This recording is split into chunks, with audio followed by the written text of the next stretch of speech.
Welcome to the I Don't Give a Should show, a podcast exploring all the ways that women should all over themselves. How many times do you find yourself acting out of obligation or doing what everyone else expects from you without stopping to consider why? Where do all those beliefs that are driving you come from? If you're tired of feeling resentful, overwhelmed, stuck, exhausted, or pissed off, you are in the right place. Shoulding all over yourself is a real thing, but it doesn't have to be in the driver's seat. I'm your host, Jen Sherwood, and I spent way too many years trying to prove that I was good enough and worrying what other people thought while avoiding conflict at all costs.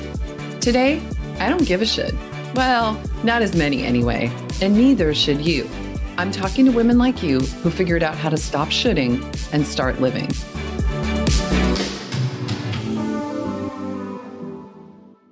So today, my guest is Arliss Dudley-Cash. Arliss is a #1 international best-selling author, business consultant, a self-love coach, an inspirational speaker, and a self-love movement leader. I love everything about this. With a background in business, neuroscience, and forensics, her career expands over several industries, including operations management, research scientist, and death investigation. Arliss unites this eclectic background with her personal journey to overcome the odds and survive a terminal diagnosis.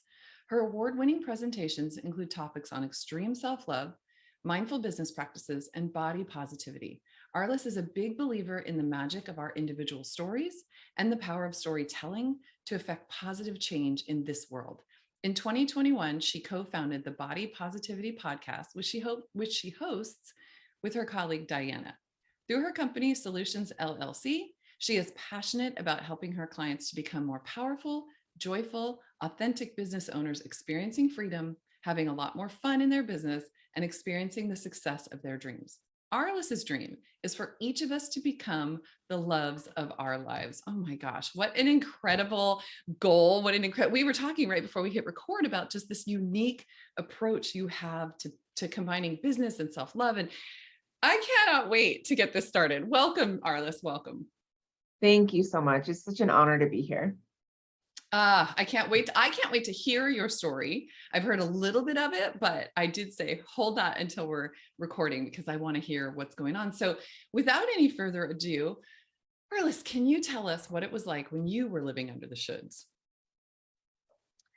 I love this question, and I love what you talk about in your podcast, because I think a lot of people talk about not shoulding on yourself, but they don't really think about what it looks like or feels like when they have should on themselves. Yes. And I would say that the feeling that it invokes in me when I think about this previous part of my life is that it was very heavy. It's very heavy. And so in that time of my life, I had the hair I should have. I wore my makeup the way that I should. I wore the clothes that I should wear, and married the husband that I should marry, and have the job that I should have, and all of these things. And really none of it made me truly happy. And I definitely didn't do it from a place of self-love or self-acceptance. It was all about molding myself into what I believed other people wanted me to be, to the point of putting my life on the line. Wow, there is so much in there. And I hear exactly what you're saying about you were doing what you thought other people wanted you to do or be. I can't remember which verb you used, but essentially you were making these choices and going down this path because that's kind of what the next step was going to be. And was it expressly given to you, like,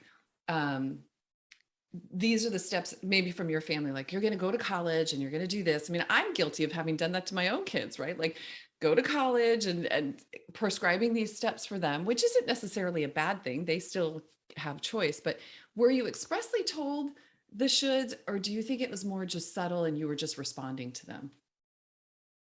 It was both. So there were shoulds in my life that were expressly told to me around my education, around what jobs I would do, around how I would physically present in the world, and how I would communicate. All of those shoulds were expressed to me. I think that is a lot of shoulding that goes on just in community, and in kind of like the consciousness of humanity, especially for women, Right. And, falling into that role, how do I, and these dichotomies that are out there. So how do I become a successful professional at whatever I'm doing? That should of college and higher education and being a successful professional, and be an amazing homemaker, and, and chef, and all of those things that women are Yes. expected to be in the house, and wife, and all, and potentially look at having children, and all of that. Um it becomes a place that's not sustainable, Right. and it becomes a place that is not attainable. And for that reason, I felt like I was failing all the time. And I think that this is something that a lot of people feel, especially female entrepreneurs. 100% agree. It's so interesting. I literally was just in my membership group and we were talking about this exact thing, how there was a woman and she was struggling. She has a high profile job and a child, and she feels like she's falling behind on everything. And we were just talking about how it's like this myth that's been perpetuated that you can have high success and high this, and you'll be ecstasy in motherhood and in your marriage and in your friendships and in your family and at work, and everything is going to be great. And when we can't achieve that, we feel like we're the only ones who aren't achieving it, so there must be something wrong. Because if you look at Instagram, every part of everybody else's lives is 100% spot on, and they're blissful everywhere. So what the hell is wrong with us? And that's so Yeah. isolating and demoralizing. I hear you 100% what you're saying. Yeah. Along the way, we've kind of lost our humanness. Mhm. Um, and what I mean by that is our ability to be okay with missteps, and our ability to be okay with other humans having missteps. And missteps are not necessarily mistakes. Sometimes missteps are the biggest successes we have in our lives that don't look pretty or exactly what we thought that they were going to look like in that moment. And we get to be human, and we are human whether we give ourselves permission to be or not. If you give yourself permission to be human and accept our humanness, then that's a place of love. And if we aren't giving ourselves that permission to be human, that's a place of hate. And we get to decide how we want to motivate ourselves, whether it's positive motivation or negative motivation.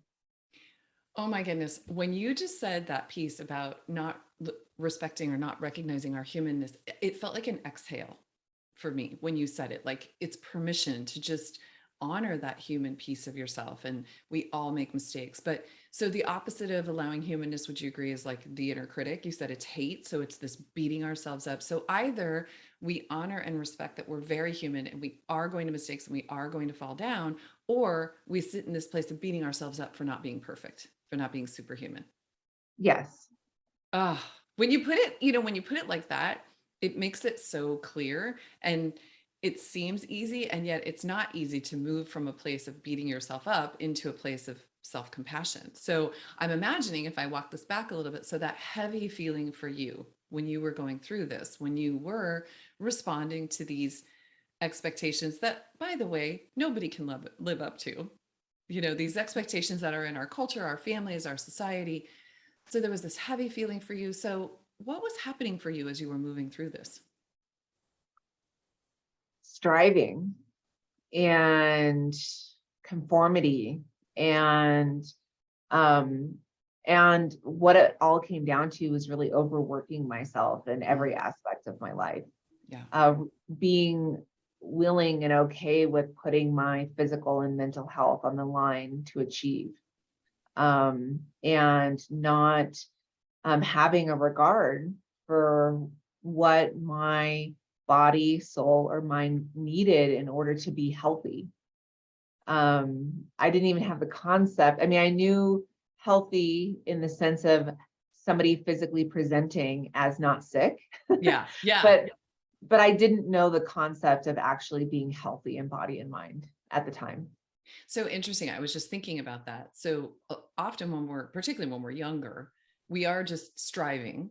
And so behind the striving, I would imagine there was proving. You were Mhm. working really hard to prove yourself, and you just don't think about what the toll is, what that's going to take on you until something shows up, generally speaking. Absolutely. And I get asked all the time when I am on a panel and conferences or that sort of thing, what is the biggest cause for entrepreneurs not being successful in their business? And the biggest cause that I see is some type of physical or mental breakdown due to overworking, where they get to a place of being physically um, out of the process of being able to work in their business or experiencing extreme burnout or fatigue. And this is what I experienced too. I wasn't working in a business at the time. I was a graduate student in neuroscience at the time. And I had a significant and rapid health decline that was unexpected. And I was diagnosed with a rare genetic condition, which did impact the health decline. And I was told that I probably only had about a year to live at the time. Wow.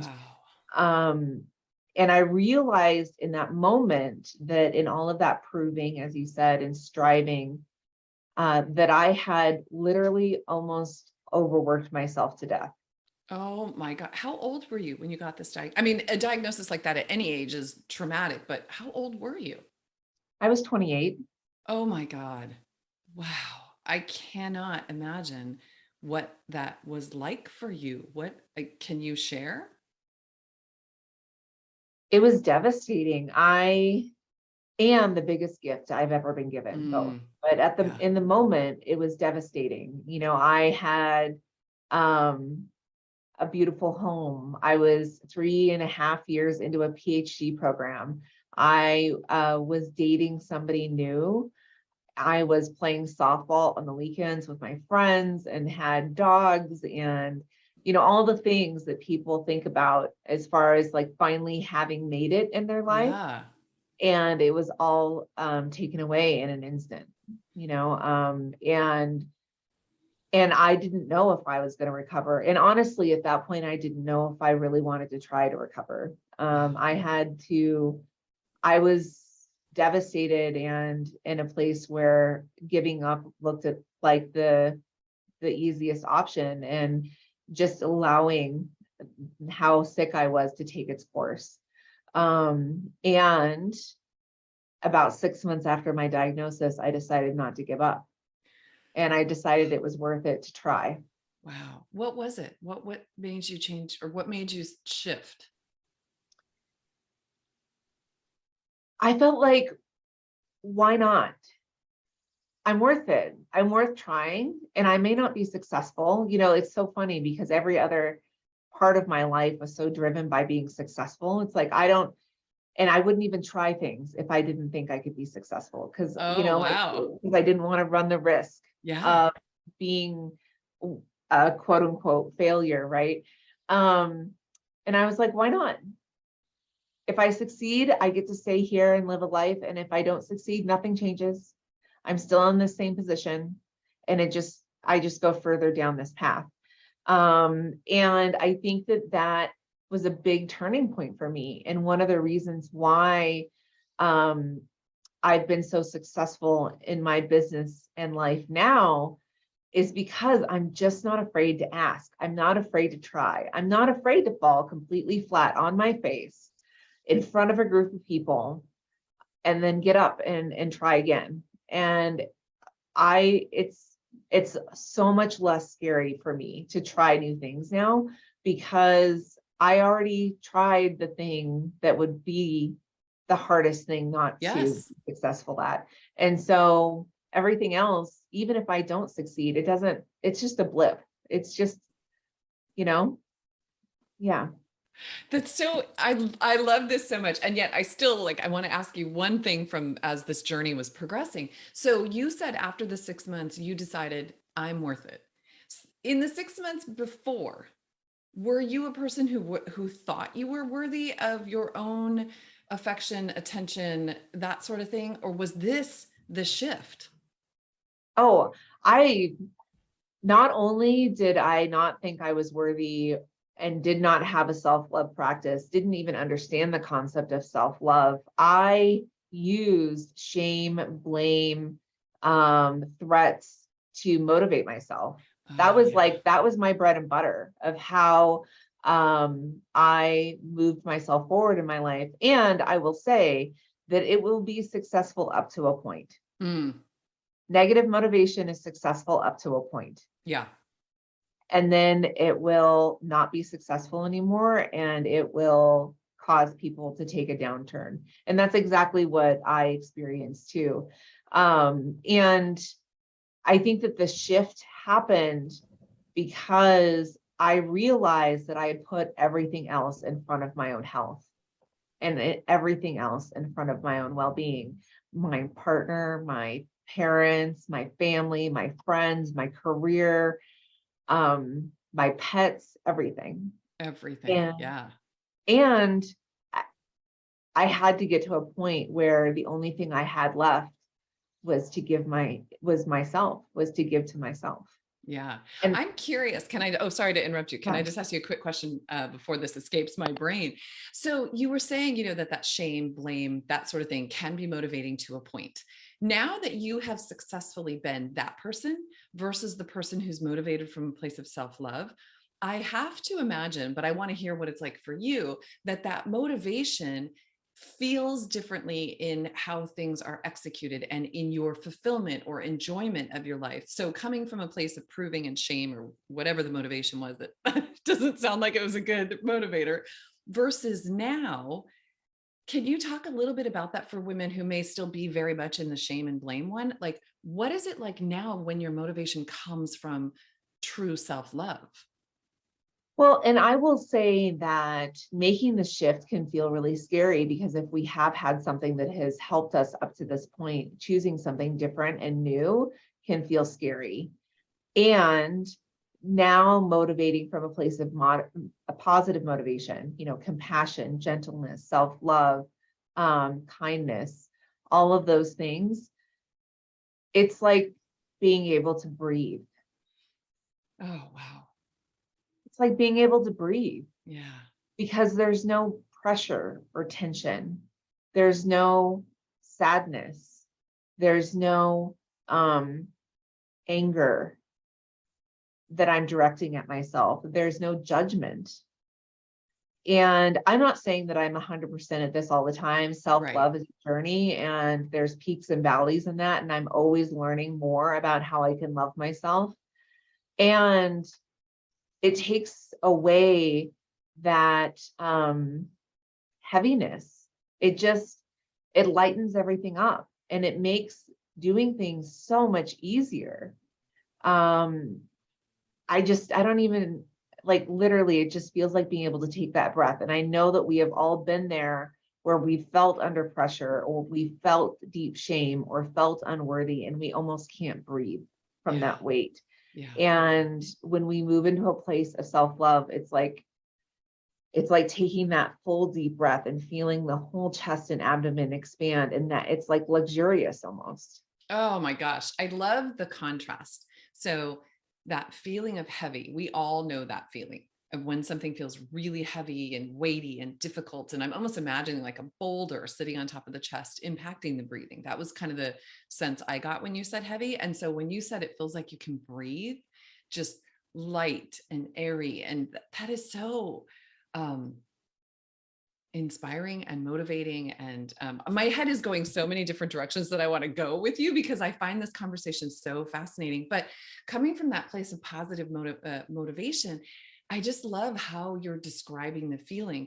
Arliss, can I put you on the spot for a second? But I'm wondering, so I can imagine a huge percentage of women who are listening to us right now have zero idea how to love themselves. So is there one thing that someone can implement today to start shifting out of that heavy into this place of being able to breathe?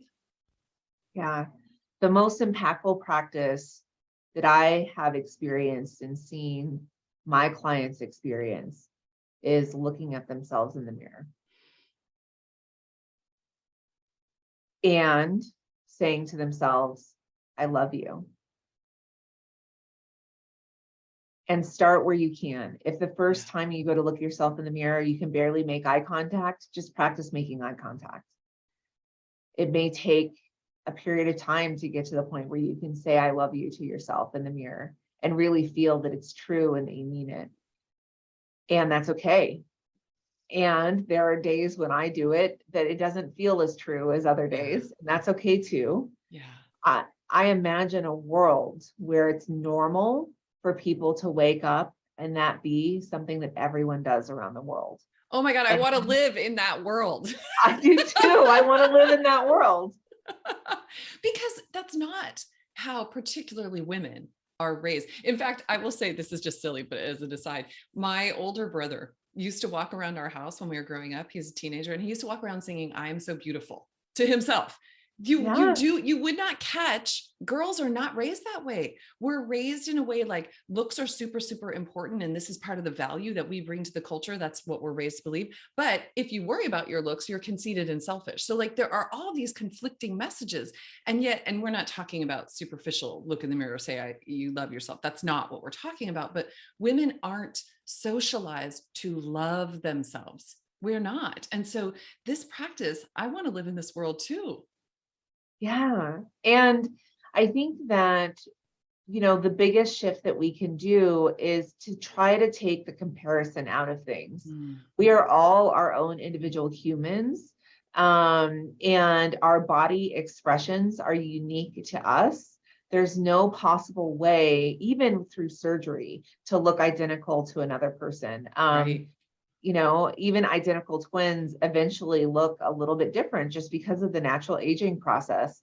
So if we can take the comparison out of it, or even recognize when it's happening, that can be a huge step towards self-love.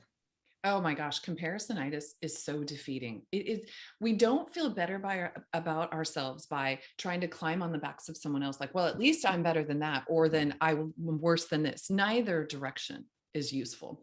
So how did this influence, because you have this amazing business working with entrepreneurs and bringing in self-love practices, and how did this lead you to the work that you're doing now? Well, and I said that getting that diagnosis was one of the biggest gifts of my life. And it is because I get to do what I do now. And I get to live a life where I get to teach these practices, and I also get to teach the nuts and bolts of business. So I'm super nerdy, and I have an MBA, and I love the nuts and bolts of business. I love how businesses work, and I love working with entrepreneurs on getting organized and putting in processes and systems and all those nerdy things. I love all of that. And in order to be really successful in business, we have to love ourselves. There's research that shows that when we have higher emotional intelligence, we make more money, about $1,600 per emotional intelligence point, actually. Wow. And that mindfulness is incredibly important for decision making in business, and that entrepreneurs that practice mindfulness are more successful in business. And there was a research study done in 2020 that showed that the biggest impact on resiliency in business to survive the pandemic was the ability of the business owner to be self-compassionate. Wow.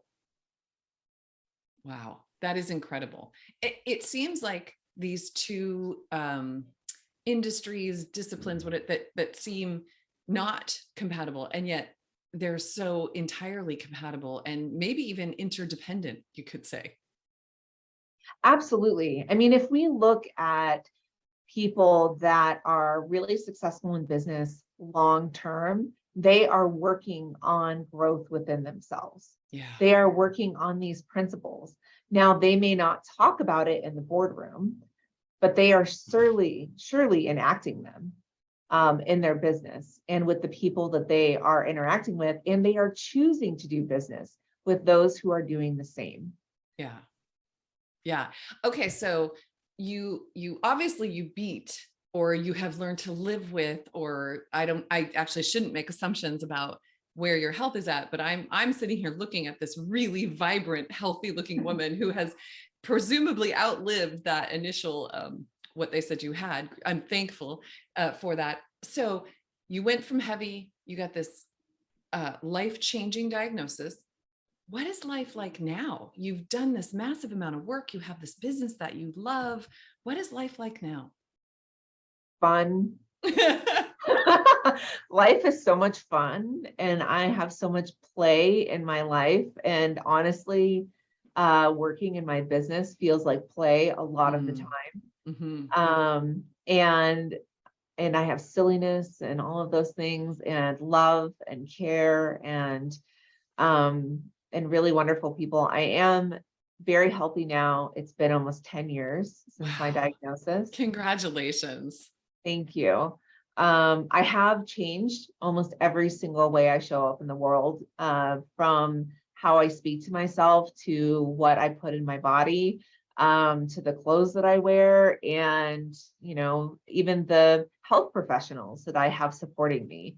And I think that that's something that's important to say too, is that your journey to health is really your journey, and you get to make it look like what you want it to look like. And with my business solutions, which is Soullutions, Soullutions, Love it. I really get to bridge the gap between this this soul that we have in this human form, right? And what does that mean for us as humans doing business? And how do we do business really well? And that, again, comes down to the science behind business. And it comes down to the soul connection to how we do business and how we're treating ourselves. And honestly, if you would have asked me 5 years ago that this is this what you think you'll do? I would have laughed you out of the room, because I would have never thought that it would have been impossible. I mean, we don't see this talked about much in the business world. And I want it to become normal. I want mindfulness, emotional intelligence, self-love, self-compassion, all of those things to become normal in the business world. I love it. What a fantastic goal to have as your, it seems like it's like your North Star, like this is what you're moving towards. This is what's guiding you. I love this so much. So Arliss, I can imagine whether people listening are entrepreneurs or not, they might want a little more Arliss in their daily lives. So tell us, we will put all of this in the show notes for those of you listening, but tell us how people can find you.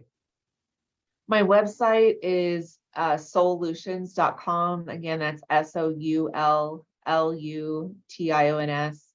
And I'm on social media as Arliss Dudley-Cash and Soullutions.